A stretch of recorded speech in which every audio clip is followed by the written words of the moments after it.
સરસ મજાનો માહોલ થઈ ગયો ભાઈ.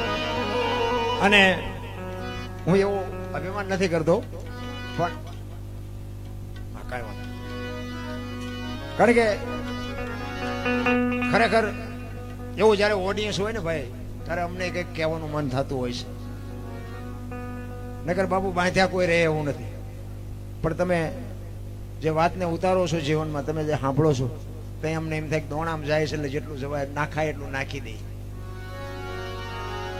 આ બજરંગદાસ બાપાની મેં વાત કરી ને, બજરંગદાસ બાપાએ ભજન હનુમાનજીનું કર્યું. હનુમાનજી બાપુ અંજનીનો પુત્ર. જો હું તો આ બેનું છે ને માની થોડીક વાત કરી દઉં. માં સંતાનને 9 મહિના ઉદરમાં રાખે, એનો જન્મ આપે, લાલન પાલન કરે, બેહતા બોલતા ખાતા પીતા માં શીખવે, અને નામ વાય બાપાનું લાગે. બોલો, ફલાણા ભાઈ જોય, ફલાણા ભાઈ ફલાણી માં હોય ન હોય. તો માનો ભોગ છે એટલો બાપનો નથી, આખી દુનિયાને ખબર છે. તો આ ખોટું નથી, પણ માનું સમર્પણ છે, માનો ત્યાગ છે. માં છે ને એક મમતાની મૂર્તિ છે, મમતાનો મહાસાગર છે. પારકા પોતાના કરે ને એને બાપુ દીકરી કહેવાય. ઠીક છે, અત્યારે તો બધું કઈ બહુ લાંબુ વાત કરે જેવું નથી, પણ પેલાનો સમય બાપુ દીકરીએ ગામનો ઝાંપો ન જોયો હોય, સારી રીતે દીકરીએ ગામનો ઝાંપો ન જોયો હોય, અને 50 કિલોમીટર 100 કિલોમીટર બાપુ દીકરીને વળાવે, એ હાવ બાપુ પારકા પોતાના કરી શકે ને પોતાને અપનાવી લે, એને દીકરી કહેવાય. તમે 2 દી ગામત્રે જાઓ ને તમને હાજે એમ થાય ઘર ભેગા થાય, ઘર ભેગા, પણ તમને કોઈ રાખે એવું જ નથી. તમને ઘરે જ જવું પડે. સમર્પણની મૂર્તિ છે. 50 વીઘા જમીન હોય, 2 દીકરા હોય, 1 દીકરી હોય, તો 25 વીઘાના 2 જ ભાગ કેમ પડે? દીકરીનો કેમ નથી પડતો? એનું સંતાન નથી. અને કોઈ દીકરી બાપુ કોર્ટે ચડીને બાપ સામું કોર્ટે ચડી હોય, મારા બાપાએ મારા ભાઈઓને વેચી દીધું, મને કાંઈ ન હોય, એક દાખલો હોય તો મને દેખાડો. અત્યારે કદાચ હશે, હો, અત્યારની વાત નથી કરતો હું. હા, પાછો આ તમને ખુલાસો કરી દઉં. અત્યારે તો અમારે અહીંયા બન્યું છે એટલે કહું, પણ આ પેલાની વાત કરું છું. એ કે મારા બાપાએ જે મને આપ્યું હોય ને જ્યાં મને દીધી હોય, બસ મારા માટે હોનાનું છે. હરફ કાંચડે ઉતારીને જેમ વયો જાય ને, એમ દીકરી બાપુ હોય જાય કે હવે આ ઘર મારું નથી બાપુ. પારકા પોતાના કરે એને દીકરી કહેવાય. એટલું સમર્પણ કરે, એટલું લાલન પાલન કરે, તોય બાપુ એની વાહે એના બાપનું નામ રખાયું. શું કામ? એની વાહે એના બાપાનું રાખો. એ કે શું કામ? એ કે આ દારૂની કોથળી તોડીને ધોળીમાં માછું ગાલીને પડ્યો હોય, કોક એમ કે કોનો છે, ફલાણી માનો છે, મારા ખોળી આમ જીવ નહીં રહે, એની વાહે એના બાપાનું રાખો. કે માર નથી જોતું. કારણ કે 9 મહિના જેને ઉદરમાં રાખ્યો હોય તો વેદના કેવી હોય તો માને ખબર હોય. ઈ દીકરા જો એવા કપાતર પાકે તો માને એમ ન થાય, અરે આ 9 મહિના પાણો મેં ઠાર્યો, તું આવો પાક્યો. ઈ કે એના વાય બાપાનું રાખો. અને હારા દીકરા છે ને એની વાય માનું લાગે. તમને ન ખબર હોય તો કહું, હનુમાનજી કોનો, અંજનીનો, કર્ણ કોનો, કુંતીનો, ભીષ્મ કોનો, ગંગાનો, શિવાજી કોનો, જીજાબાઈનો, ગાંધીજી કોનો, પુતળીબાઈનો. હારા માના બગડેલા બાપાના. માં છે ને, માં ઉપર બેઠી, ધજામ જાઓ, આરાસુર જાઓ, ચોટીલા જાઓ, પાવાગઢ જાઓ, બધે માં ઉપર બેઠી. શું કામ? મારા સંતાનની નજર રહે એટલે માં ઉપર બેઠી છે. આ દેવી માં ભગવતી શક્તિ, અખિલ બ્રહ્માંડના માલિકના વિશ્વનો બનાવવાળી જો કોઈ ધણી હોય ને, તો માં ભગવતી દેવી શક્તિ છે. પિંડ જે ધરતીનો બનાવી શકે ઈ માં ભગવતી છે. ધણી તો છે કોઈ બીજો થઈ ગયા બીજા. માં છે ઉપર બેઠી છે, સંતાનની નજર રહે. બાપા બધા ભોંયરામાં છે, તંબકેશ્વર ને રફાળેશ્વર ને ભોંયરેશ્વર ને રિયારિયા સલમુ દાબે. માં તો માં છે. ભલામણ મોઢે બોલો, માં હાથે નાનપણ સાંભળે. ઈ મલક બધાની મજા પછી કડવી લાગે કાગડા. હનુમાનજી મહારાજ નો જયારે જન્મ થાય અને હનુમાનજી માને ઈ માં જીજા અંજની માં ખોળામાં જયારે પૈપાન કરાવવા માટે લીધો ને, અને માં અંજની ની આંખમાંથી આહુડા મીડ્યા પડવા, અને હનુમાનજીને એમ થયું કે દીકરો થયા પછી માના તમામ દુઃખ હોય તો ભાંગીને ભૂકો થઈ ગયા, અને હું કેટલો અભાગ્યો, હું આવ્યો ને મારી માને રોવું પડે. ત્યારે અંજની માં કહે છે કે બેટા તું અભાગ્યો નથી, અભાગણી હું છું.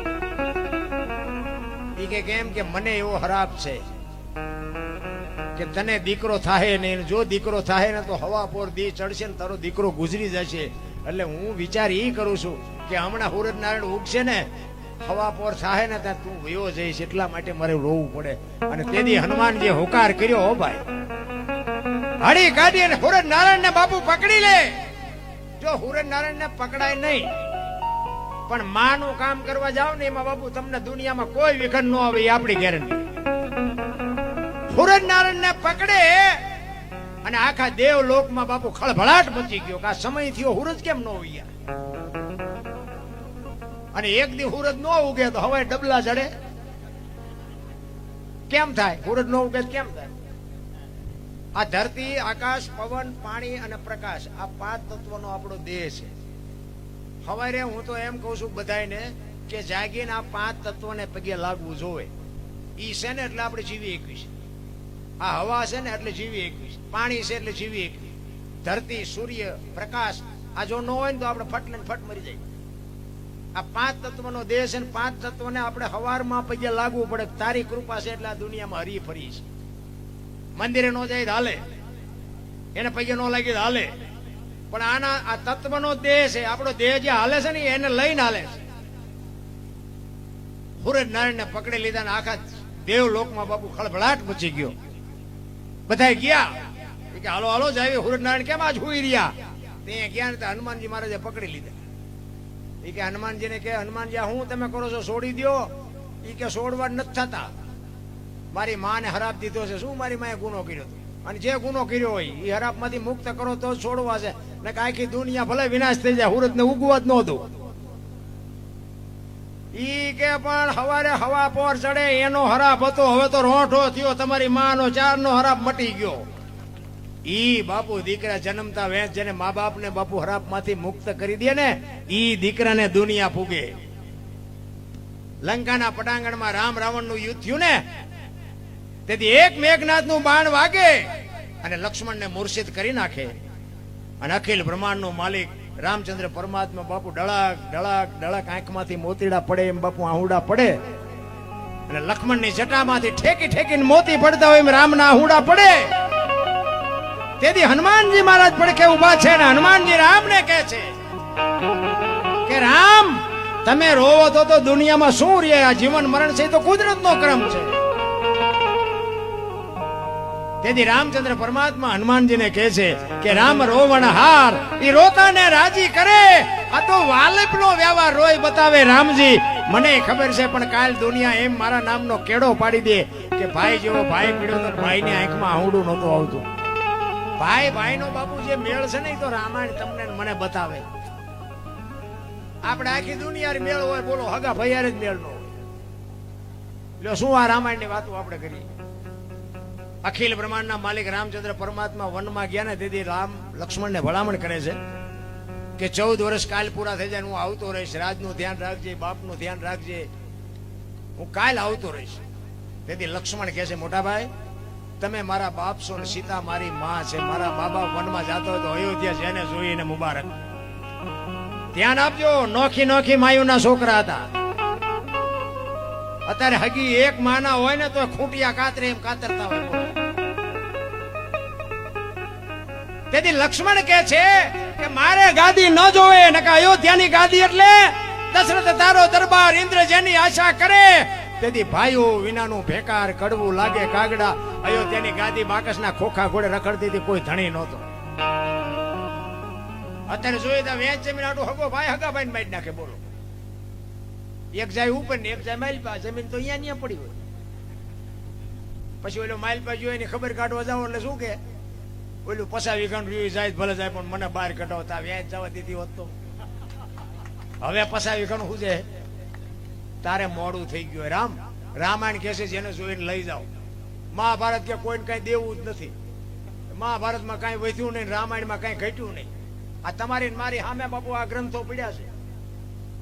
લખવા વાળા લખ્યા, બનાવવા વાળા બનાવ્યા. જે કઈ બન્યું હશે કે ન બન્યું મારો રામ જાણે. રામ ને વનમાં જીવે કે ન જીવે આપણને ખબર નથી. કૌરવ ને પાંડવો બાઈ જાવે કે ન બાઈ જાવે, જે હોય ભલે વાર્તા બનાવી હોય, પણ બનાવી છે કેવી? કૃષ્ણ પરમાત્મા દુર્યોધન પાસે 3 વાર ગયો. કૃષ્ણ પરમાત્મા 3 વાર દુર્યોધન પાસે ગયા. એ કે ન કરાય. હસ્તિનાપુરની ગાદી તમે લઈ લ્યો, પણ આ 5 ભાઈને ખાવું શું, 5 ગામ તો દો. એ કે હોના નાકા અણી જેટલું નથી દેવું. એ કે બાજવું પડશે, કે બાજવું છે પણ દેવું નથી. એ બધા 18 દિવસથી મથ્યા, શું કાઢ્યું? ઝઘડામાં આજ થાય, મારો તોય ફાયદો નથી ને માર ખાવ તોય ફાયદો નથી. રામાયણ એમ કહે છે કે લઈ જાઓ બાપુ, રામાયણમાં કાંઈ ખૂટ્યું જ નહીં. અને જો બીજી વાત એ કહું, લક્ષ્મણે 14 વર્ષ બાપુ સેવા કરીને તોય સંતોએ ના પાડી કે ભાઈમાં નો હાલે, ભાઈ તો ભરત જેવા હોવા જોઈએ. વિચાર કરજો, આપણને આપણી નજરે એવું લાગે કે રામની સીતાની સેવા લક્ષ્મણે કરી એવી ભરતે નથી કરી, પણ છતાંય સંતોએ ચોકડી મારી દીધી કે ભાઈ ભરત જેવા હોવા જોઈએ, લક્ષ્મણ નો હાલે ભાઈમાં. આમાં હું વિચારું, 14 વર્ષ પૂરા કરીને આવ્યા ને પછી રામ ને લક્ષ્મણ બે બેઠા હતા. રામચંદ્ર પરમાત્મા લક્ષ્મણને કહે છે કે લક્ષ્મણ, મને તારા મોઢા ઉપર કઈક દુઃખ હોય એવું લાગે છે. તું આપણે આવ્યા તે તું આમ તને કઈક તકલીફ હોય એવું લાગે, શું છે? કઈક ખુલાસો કર તો મને ખબર પડે. કે ના મોટા ભાઈ એવું કઈ ને, કે ના પણ મેં તને નાનેથી મોટો કર્યો, મનનો ખબર તને કઈક તકલીફ તો છે. ત્યારે લક્ષ્મણ કહે છે મોટા ભાઈ હા એક મને તકલીફ છે. કે શું? કે તમારા મારા બાપ દશરથ? તો કે હા. તમારા મારા ગુરુ મહારાજ વશિષ્ઠ મહારાજ? તો કે હા. તમારી 14 વર્ષ મેં સેવા કરી, એમાં મારી ક્યાંય ભૂલ આવેલી કે ના? તમારી અને મારી માની સેવામાં કઈ ખામી ખરી કે ના? તું આવા પ્રશ્ન હું કામ કરે છે? ત્યારે લક્ષ્મણ રામચંદ્ર પરમાત્માને કહે છે કે જો તમારા મારા બાપ એક હોય, તમારા મારા ગુરુ એક હોય, તમારો અને મારો માની સેવા એવી હોય, તો હું તમને ઈ પૂછું છું કે લંકાના પટાંગણમાં રામ રાવણનું યુદ્ધ હાલતું હતું, તેથી રાવણના વર્ષા જેટલા બાણ વરસતા હતા, તમને એક નહોતું અડધું, અને મેઘનાથનું એક બાણ મને અડ્યું, મને ગોટો વાળી દીધો, મારે અહીંયા કેવું ફળ ભોગવવું પડ્યું? તમારામાં મારામાં કોઈ જો બાપુ અંતર ન હોય તો ઓલો તો રાવણ મહારથી હતો, એના છોકરાની શું શક્તિ હતી કે મને બાણ મારે ગોટો વાળી દે? રામચંદ્ર પરમાત્માએ કીધું તારી વાત સાચી છે, પણ તને ખબર નથી. ખબર છે પણ તારા મગજમાં નથી. આ તે કીધું એ સારું કર્યું, નકર તને ખુલાસો ન થાય. એ કે 14 વર્ષ આપણે અહીંથી નીકળ્યા, જંગલમાં આશ્રમ આવ્યા હતા? તો કે હા આશ્રમ તો આવ્યા હતા. તો કે એક સબરીનો આશ્રમ આવ્યો તો તને યાદ છે? તો કે હા મોટા ભાઈ મને ખાસ યાદ છે. પ્રકૃતિ તમારું ભજન કરતી હતી અને મેં એને કીધું કે મોટા ભાઈ કયો મલક આવ્યો? તમે કીધું કે એક ભીલડીની બાઈ મારા નામના જાપ કરે છે. એને આપણી આજ્ઞા સ્વાગતા કરી હતી? તો કે હા. બેસવા માટે ચાદડી પાથરી દીધી હતી, આસો પાલવના તોરણ બાંધ્યા હતા? તો કે જમવાની વ્યવસ્થા કરી હતી? હા. જંગલમાંથી બોર લઈ આવી? એ કે મેં ખાધા હતા? કે હા મોટા ભાઈ તમે તો ઠળિયા હોતા ખાઈ ગયા હતા. એ કે લક્ષ્મણ ત્યાં ખાધા હતા? અને અહીંયા હબાકો આવ્યો લક્ષ્મણને ભાઈ કે 14 વર્ષમાં અહીંયા ભૂલ કરી ગયો. તેથી રામચંદ્ર પરમાત્મા લક્ષ્મણને કહે છે કે લક્ષ્મણ, તું સુમિત્રાને મૂકીને સીતાને માં કહેતો હોય, દશરથને મૂકીને મને બાપ કહેતો, ને અયોધ્યા જેવું રાજ મૂકી અને મારી ભેળો જો રખડવા આવ્યો હોય, તો હું તને ઈ કહું છું કે ભીલડીના હેઠા બોર ખાવામાં મને વાંધો નહોતો, ને તને હું તેથી ઘા વાઈ ગયા. અને લાકડી પડે એમ પગમાં પડ્યો, અને રામચંદ્ર પરમાત્મા બાવડું ચાલી અને કીધું કે તું તેથી બચો ને, ઈ સબરીની ભક્તિનો પ્રતાપ છે. તો કે મોટા ભાઈ ઈ કેવી રીતે? મેં તને જે ફળ આપ્યા તારી પાસે રાખ્યા હતા? કે ના મેં તો ફેંકી દીધા. ઈ તે જે ફળને ફેંક્યા ને એને પક્ષીઓ લઈ જઈને દ્રોણાચલ પર્વત ઉપર જઈને ખાતા હતા. એની ચાંચમાંથી જે બિયારણ વેરાણું એની સંજીવની ઉગી, અને સુસેન નામના વૈદ્ય કીધું કે સંજીવની દ્રોણાચલ પર્વત ઉપરથી લઈ આવીને આના મોઢામાં ટીપા પાડો તો બેઠો થાય. બાપુ આ સબરીની ભક્તિનો પ્રતાપ. સંતોએ ના પાડી દીધી, ભાઈ તો ભરત જેવા હોવો જો, લક્ષ્મણ નો હાલે. એક જ ભૂલ કરી ગયો એમાં નો હાલે. આપણે હાલવી?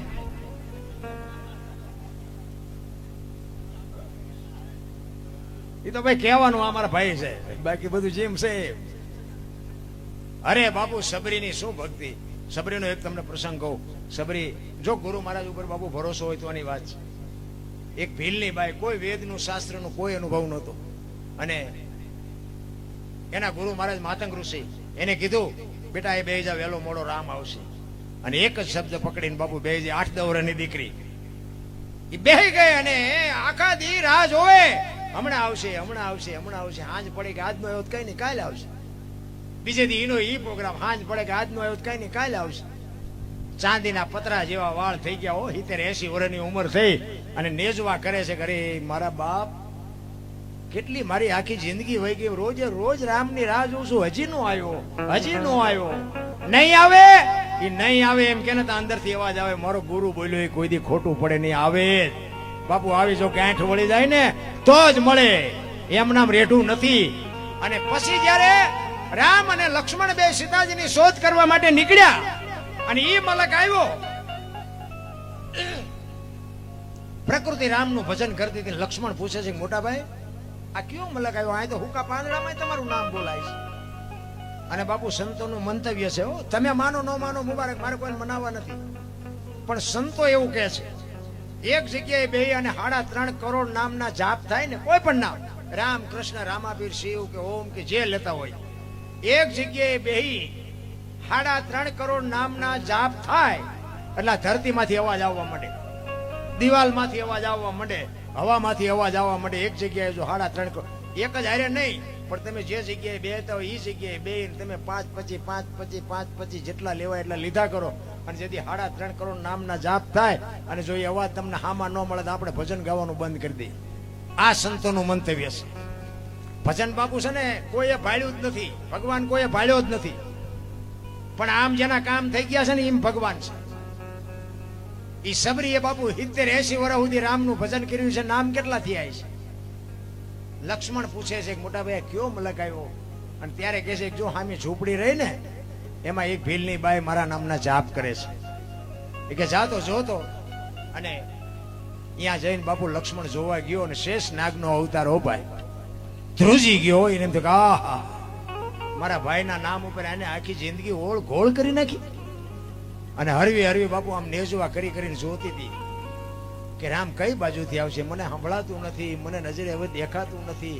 હું તો પૂછવાનું ભૂલી ગઈ મારા ગુરુને કે શું વાહન લઈને આવશે, કયા રસ્તેથી આવશે, કેવા કપડા પહેર્યા છે, આ તો મને ખબર જ ન, મેં કઈ પૂછ્યું નહીં. અને હળવી હળવી બાપુ ગાતી હતી. શું ગાતી હતી બાપુ? આ એને ગાયું એક ન ગાયું પણ કઈક આવી પીડા હતી એની.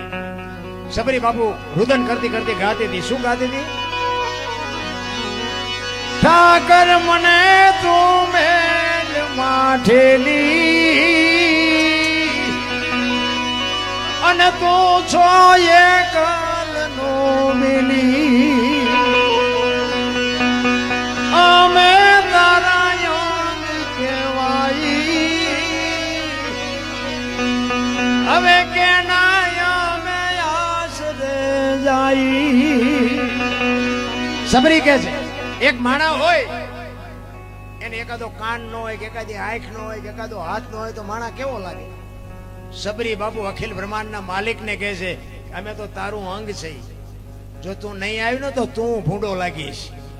એમ બાપુ માલિકો તમારી પીડા હોય ને તો તમને ભેગો થાય. હાકડીમાં આવો ને હનુમાન ચાલીસા ચાલુ કરો, હનુમાન એમ નું આવે, એ તો તમારો રોજનો રિયાજ હોવો જોઈએ. કાલા ખેલાય અમે તારા કેવાય જો પીએ તારા આઈ જા,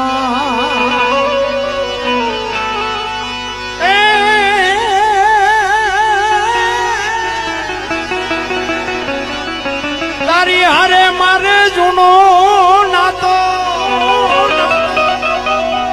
સબરી કે છે આપણે બધાને છે પણ આપણે ભૂલી ગયા. ના તો આપણે કોના નથી અને નો હોય ત્યાં બેઠા હોય. અહીંયા શું મારા લગ્ન છે? રામાપીર બાપુ એક ઈશ્વર છે, આપણે ભગવાન માની છે, એની ના તો છે ત્યાં આપણે બેઠા છે ને. તો 24 કલાકમાં કેમ આપણને 1 કલાકે નથી યાદ આવતું? પાછું આવા માંડવા નાખ્યા હોય કે જવું જ પડે જ ને, તો કોઈ નામ તો લેતા નથી. એટલે સબરી કે છે તારી હારે મારે જૂનો નાતો, હવે બીજે ક્યાં જાઉં બાપ ઠાકર મને એ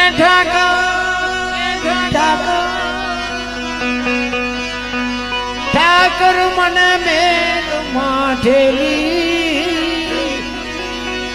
તું છો એકાદનો મેલી. સીતારામ. સાસુ પૈસા નાખે તમને કઈ નથી થતું. આ વાંયથી આવો દો, વાંયથી આવો દો, આ પરસો હોળી ગયો. આમાંથી નથી લઈ જવાના મારે. મધ દરિયામાં એ મારું નામ પડ્યું છે ને થાય છે હાલાકનો. આ સંસારના સાગરમાં બાપુ આપણા બધાના હોડા હેલા જાય છે. મારો નાચ એનો બાપુ ત્રાજવે છે ને એના કાંઠે ભૂગવાના છે. બાકી ઓલો કોરોના આવ્યો હતા કેટલાયના ગલોટિયા ખાઈ ગયા, કોઈએ ન બચાવ્યો. હે પૈસાના ડટ્ટા હતા, ઓક્સિજન હતા, ડોક્ટર હતા, વાહન હતા, બચાવી ન હોય ક્યાં કોઈ. એ તો બાપુ જેનો ત્રાજવે છે ને એના જ કાંઠે પૂગવાના છે. મધ દરિયામાં એ મારું વાણ પડ્યું છે ને થાય છે હાલાકનો.